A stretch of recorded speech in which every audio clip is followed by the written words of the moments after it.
descobrirem o melhor de si mesmas. Hoje eu converso com a doutora Cristiane Schneckenberg, ela que é ginecologista e obstetra, é referência aqui em Ponta Grossa, região dos Campos Gerais. Muito bem-vinda, obrigada por aceitar meu convite, doutora. Eu que agradeço, é um prazer estar aqui, né, participando do FID com a Milena.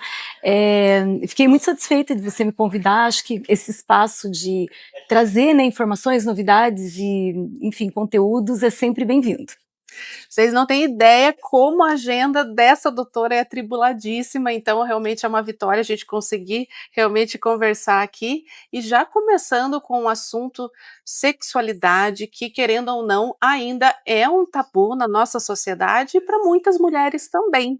Então, sem mais delongas, como que hoje a doutora analisa faz uma avaliação, uma análise assim, desde os últimos anos para agora, as mulheres estão mais ativas nessa questão, elas já quebraram um pouco desse tabu, desse preconceito, quem sabe? Ah, com certeza, né, Milena? Eu acho que a gente está numa fase, falando da sexualidade feminina, de uma fase de divisor de águas, em que as mulheres, diante de tantas conquistas, né, sociais, políticas, financeiras, elas também vêm agora amadurecendo nesse sentido das suas conquistas quanto ao conhecimento sobre si mesmas, quanto à sexualidade. E antigamente se ia vivendo, né, e partindo, né, ponto a ponto, o que ia se apresentando na vida. Hoje as mulheres compreendem muito mais, se posicionam muito mais e buscam muito mais, até mesmo legitimar as coisas que são importantes para elas, né, como uma relação de respeito, assim, uma vivência que possa ser de fato para ela prazerosa. E mediante esses entendimentos e buscas, as mulheres vão tendo mais queixas, mais dificuldades, mais situações em que elas buscam um auxílio, né? Então, alguma Sim. questão ligada à sua sexualidade e que ela percebe que precisa ser melhor avaliado, analisado, que pode ser um problema. E aí que atualmente, né, os ginecologistas se aproximou muito mais dessa área da sexualidade, sendo que alguns ginecologistas, como eu, se especializaram então, né, na área de sexualidade dentro da ginecologia. Sim, sim. E essa é uma área que eu amo muito e que eu acho que só tende a crescer e a servir muito mais para contribuir com a saúde sexual e, consequentemente, com a saúde feminina. Sim, é bacana abordar isso, doutora, porque é justamente isso. Você é uma ginecologista sexóloga, né? Como que isso foi conduzido através da tua carreira? Porque vem, né, como a gente falou assim, há quase 30 anos já de carreira. Como que foi surgindo essa possibilidade, essa especialização na área para você aprimorar mais os conhecimentos e realmente atender de forma mais efetiva as tuas pacientes também? Então, durante a formação de ginecologista e obstetra, nós não temos, e isso ainda vale para os dias atuais, porque a minha filha, que recentemente concluiu também essa especialidade, eu pude acompanhar, né? Então eu sei que não, ainda hoje, dentro da especialização de ginecologia e obstetrícia, a abordagem da sexualidade é vista de maneira ainda muito superficial. Então, quem, após a formação de ginecologista e obstetra, se interessa e deseja aprofundar nesse sentido, precisa buscar mais outras formações. E como foi o meu caso, que eu sempre me interessei e quis poder atuar melhor nesse segmento, então eu fiz uma pós-graduação em sexualidade, que foi uma pós maravilhosa. Nós tínhamos, inclusive, além da teoria, né, atendimentos práticos em que os pacientes eram atores, preparados pelos professores Olha que para bacana. trazer as questões Para trazer essa realidade, isso, essa porque se rotina. fosse um paciente normal, você ia ver agora, daí ia demorar para ver de novo, enfim. Então ali era um treinamento com atores, né, em que você tinha que tentar buscar os melhores caminhos para resolver as questões que se apresentavam. Sim. Eu achei isso fantástico, foi muito bom. E além dessa especialização, então aí eu, né, a partir de apresentar alguns trabalhos e provas, enfim, aí eu conquistei o título da Sociedade Brasileira de Sexualidade Humana, né, como médica atuante na área de sexologia, e o título também da SBRASH, que além da SBRASH, o título da FEBRASGO, que é a Federação Brasileira de Ginecologia e Obstetrícia. Então são dois títulos, né, o da SBRASH, o da FEBRASGO, e também a pós-graduação. Então foi uma série de coisas que foram Que assim me foram capacitando, me instrumentalizando para poder fazer esse trabalho. Sim, e a experiência, né, a experiência da Sim, profissão, as queixas que também você, ouve no teu consultório, das pacientes. Hoje, quais queixas são mais persistentes ou mais recorrentes das pacientes? E se também isso também acaba, podendo ter o parceiro ali junto com a própria paciente para relatar alguns fatos do que pode ser melhorado nessa área? então, existe uma estatística que em torno de 40% das mulheres, em algum momento, vai apresentar algum tipo de queixa ou disfunção sexual. Queixa é quando é uma coisa mais, assim, pontual, né, uma dúvida, uma situação, e disfunção é quando, de fato, é um processo que dura mais que 6 meses, que tem um significado que traz um sofrimento, então é uma Uhum. outra situação. Mas entre queixas e disfunções, que ambas são importantes, Sim. é em torno até de quase 40, 50% das mulheres. E a queixa principal depende um pouco, assim, de cada, cultura e idade, mas é a falta de desejo.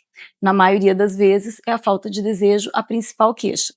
E as outras 2 questões que são também, colocadas como grupos de problemas e que são frequentes, são as questões relacionadas à dor, né, então algum tipo de Uhum. desconforto ou dor ligado à sexualidade, e também dificuldades com orgasmo. Então são 3 grupos: desejo, orgasmo e dor.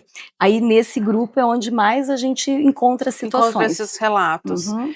E essa falta de desejo, às vezes tem essa questão, né, mito ou verdade? É, às vezes, por causa, é claro, diferentes faixas etárias, às vezes por anticoncepcional, ou às vezes quem está na menopausa, isso também diminui a libido, mas quais fatores que podem também ocorrer essa falta de desejo, como você falou, Tão é o frequente. com tão frequente e é, Uhum. vamos dizer, no top 1 ali da lista das queixas?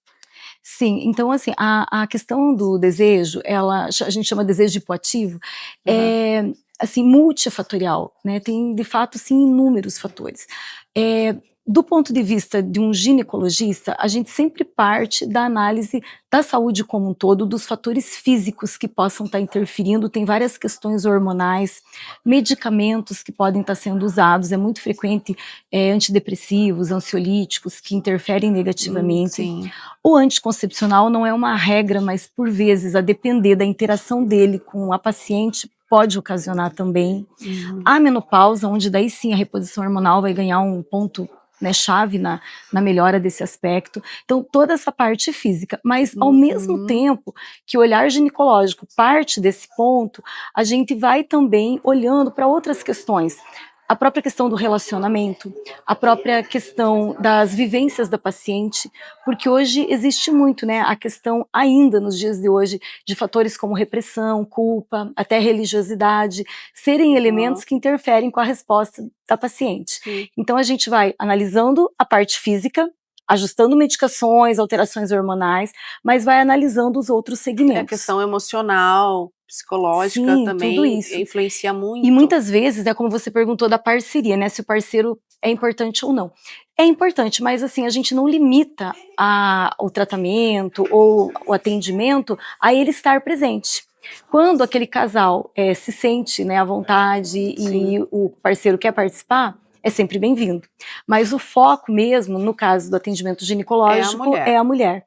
E quando a gente percebe que a dinâmica do relacionamento é o ponto-chave daquela situação, aí sim, nós podemos encaminhar para, daí de uma maneira realmente conjunta, né, o casal fazer uma terapia.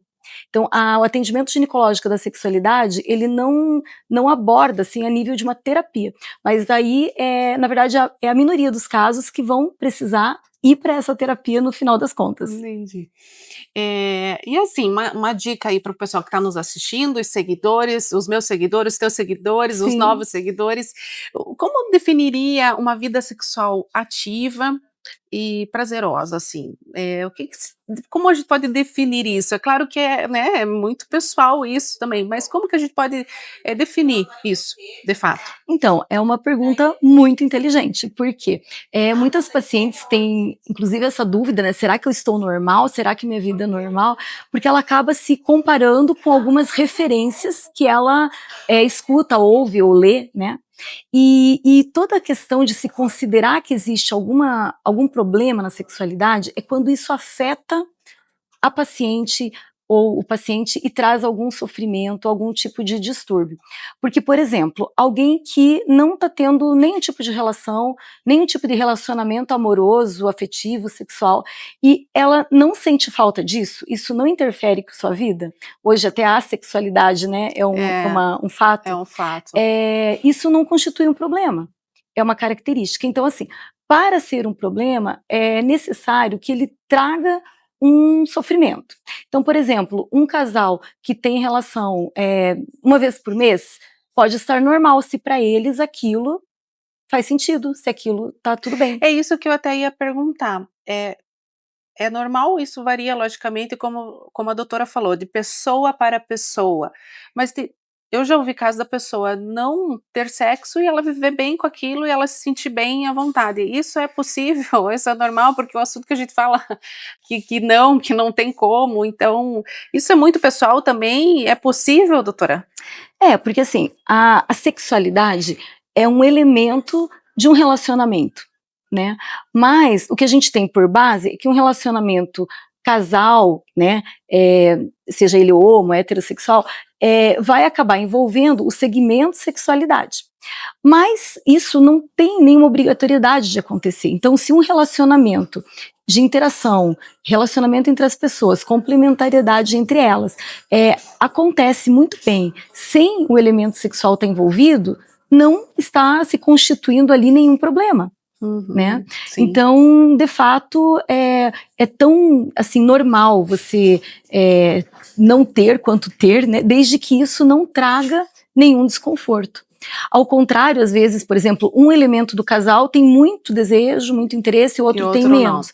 Então, Sim, muitas vezes isso tem que se buscar um ajuste, né? é um O equilíbrio. que não quer nada tem que querer um pouco mais, o que quer muito tem que Sim, até entender. porque um relacionamento são 2 pessoas São duas envolvidas. pessoas, né? E aí entrando outros elementos, né, que prazer e sexualidade se faz na interação, mas também se faz, né, consigo mesmo. Então, existem várias formas da gente entender, mas é esse olhar mais flexível, sem um rigor do que é normal ou não, mas tomando como base que não é normal desde que seja para o paciente algo que não Sim, está bom. sim, entendi. Puxando ainda essa questão da sexualidade, que eu quero adentrar outros assuntos contigo, como você avalia aí, né, no seu vasto currículo, como é importante a orientação sexual, a educação sexual nas escolas, né, a partir de que idade isso, até mesmo as meninas, né, em que idades você indica que iniciem realmente a ir a uma consulta ginecologista, para falar também um pouquinho sobre isso? Como você avalia hoje também essas questões?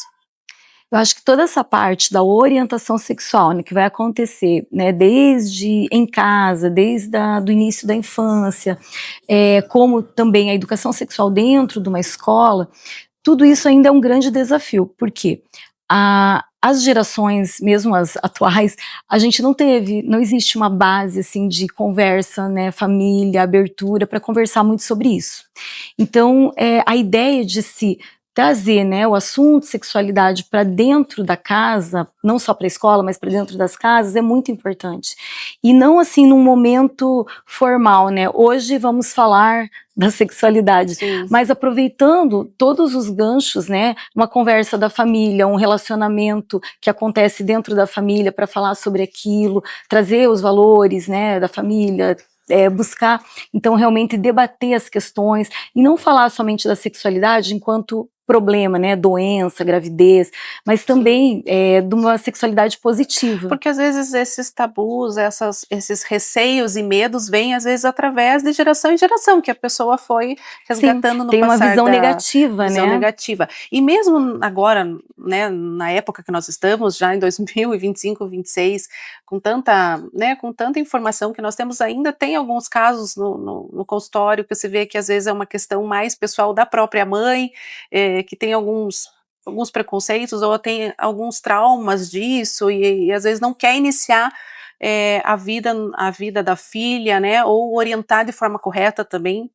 Sim, eu acho Percebe que que ainda tem isso um tem, pouco? tem bastante, porque eu acho assim que à medida que a gente falou no início, né, que as mulheres estão num divisor de águas e que tudo está mudando, mas no geral, né, a gente tem muitas situações ainda em que não tem muita abertura, não tem muito diálogo e que as informações às vezes assim de tão presentes, elas se tornam até confusas, né, porque daí você escuta tudo, mas não tem um filtro, não tem alguém para fazer uma leitura daquilo.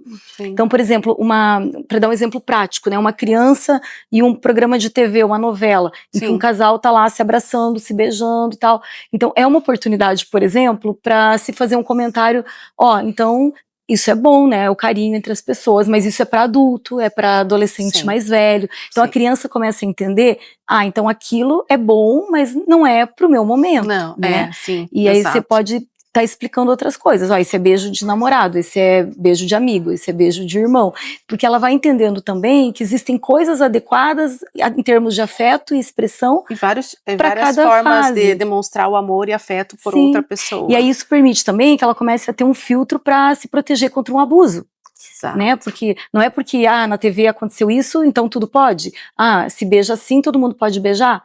Então você vai trazendo esses elementos que nascem da conversa da família e do que a família vive para poder trazer esses conhecimentos e conceitos sobre a sexualidade. Tô gostando do nosso bate-papo, viu? Muito assunto aí, nós temos que, né, otimizar nosso tempo, né, doutora? Mas assim, tá sendo bem esclarecedor. Realmente para a gente passar uma informação de qualidade, que muitas pessoas, assim, consomem esse tipo de conteúdo, mas também sempre tem algumas dúvidas, e também o pessoal pode estar conferindo o Instagram da doutora ali. A doutora atende na CS Clean, e tem o Instagram aí para vocês conferirem. A doutora sempre está gerando muito conteúdo, acho super bacana, porque é realmente uma prestação de serviço, que todo mundo tem acesso à informação correta, de qualidade. Parabéns aí pelo trabalho também nas redes sociais, que eu acompanho muito. Obrigada. Também vale lembrar que você lançou em 2018 o livro Um Espelho para Vênus, além de, né, essa profissional incrível, também é escritora. Foi um desafio, foi um desejo antigo? Como que, resgatando essa conversa, como que surgiu a ideia do livro? Então, eu sempre gostei muito de escrever, né, então quando tinha oportunidade, desde a escola, né, escreve uma história, escreve, eu sempre gostei. E eu participei de alguns concursos de contos, e aí eu mandava o conto, né, e por uma ocasião havia uma premiação, era um concurso brasileiro de contos, e os 3 primeiros, né, selecionados, ganhariam uma viagem para um resort no Nordeste para o casal. E aí eu fiz o conto, mandei e, assim, eu gostei muito do meu conto. Mas, assim, ele foi premiado, ficou entre os 3. Olha. Aí eu fui pro resort com meu marido. E naquele momento eu resolvi que eu iria escrever o livro, porque para mim sempre o livro eu pensava, eu queria escrever um livro. Mas como, né, que eu vou escrever um livro? Da onde, né? E será que alguém vai dar atenção para esse livro? E quando o conto foi, assim, digamos, né, o conto ficou escolhido entre os 3, aí eu falei, bom, então agora eu escrevo o livro. Eu acredito que é um... Eu acredito que faz sentido, né, do jeito que eu quero falar e comunicar. E aí o livro é um romance, né, mas é sobre uma médica sexóloga, e o conteúdo do livro passa trazendo a história da médica, mas trazendo as questões da sexualidade feminina para dentro da história. Então ele, ao mesmo tempo que ele digamos assim, recreativo, porque é um romance, ele é muito informativo, porque ele traz conceitos da sexualidade feminina que são trabalhados pela médica junto com as pacientes. Sim. E hoje tem ainda, está disponível para venda? Tem inicialmente ele foi para várias livrarias, tal. Sim. Atualmente ele está só no consultório, eu ainda tenho algumas últimas caixas do livro, mas eu quero ver, né, se de repente acabar, e eu pretendo fazer mais isso uma eu perguntei versão. nos teus bastidores, aí teria né, igual a doutora falou, falta agenda e tempo, mas não descarta essa possibilidade futura de um novo livro, uma nova Sim, obra, sim. e com certeza te dá muito prazer também essa escrita, né, essa escrita mais atuante também para atingir o Brasil todo, né, Sim. qualquer... Eu já tenho vários enredos na minha cabeça, né, várias questões, assim, que eu gostaria de escrever, mas vai ser num momento seguinte. Oportuno. Doutora, eu quero agradecer a tua presença, né, aceitar meu convite aqui para esse bate-papo gostoso, e antes da gente encerrar, queria muito que você deixasse um recado para o pessoal que está assistindo, e assim, como você gostaria de ver a doutora Cristiane daqui uns 10 anos, né? É claro que ainda tem muitos anos de carreira, mas assim, teu legado, o que que você quer deixar? Você tem as 2 filhas também, uma das filhas que já está trabalhando com você lá na clínica, esse Isso. legado, né, como profissional, como médica, o que que você pode deixar para nós de mensagem? Eu acho que a minha mensagem é de, assim, que as mulheres acreditem nelas, né, que elas realmente busquem, assim, o melhor de si, né, que elas procurem a sua melhor versão, e que dentro disso é cuidar da saúde, né, e é isso que eu compartilho com as mulheres todo dia no consultório, porque aqui a gente falou desse aspecto específico da sexualidade, né, mas a saúde feminina é um leque de questões, e que as mulheres, sim, que elas se reconheçam, que elas se valorizem, e que elas busquem ser felizes, né, e é isso que eu acho que eu tenho conseguido, né, através do meu trabalho, porque ele me deixa realmente muito satisfeita, eu sou muito feliz na minha profissão, e eu acho que é isso, né, então cada uma seguir o seu caminho da melhor forma, acreditar em si, né, ler o meu livro, né, que vai Que sempre é vai bom, vai sempre dar ajudar umas ainda ideias, mais, vai dar umas sim, ideias, sim. mas eu acho que é isso, eu acredito em cada paciente, em cada mulher, eu acho que cada uma é muito especial, né, minhas filhas, enfim, eu acho que o meu mundo é muito feminino, né, assim, muito cheio de mulheres e Sim, histórias, e eu gosto muito disso. muito bacana ver essa união, esse propósito, essa missão, né? Uhum. Uma missão aí de vida, de estar inspirando, auxiliando e transformando a vida dessas mulheres. Obrigada, viu, pela Eu tua que agradeço, participação. maravilhoso aqui teu espaço, né, teu espaço de feed, informações. Obrigada, doutora. É isso aí, conversamos com a doutora Cristiane Schneckenberg, hoje aqui no Feed com Mila Cristo. Eu vou ficando por aqui, até a próxima.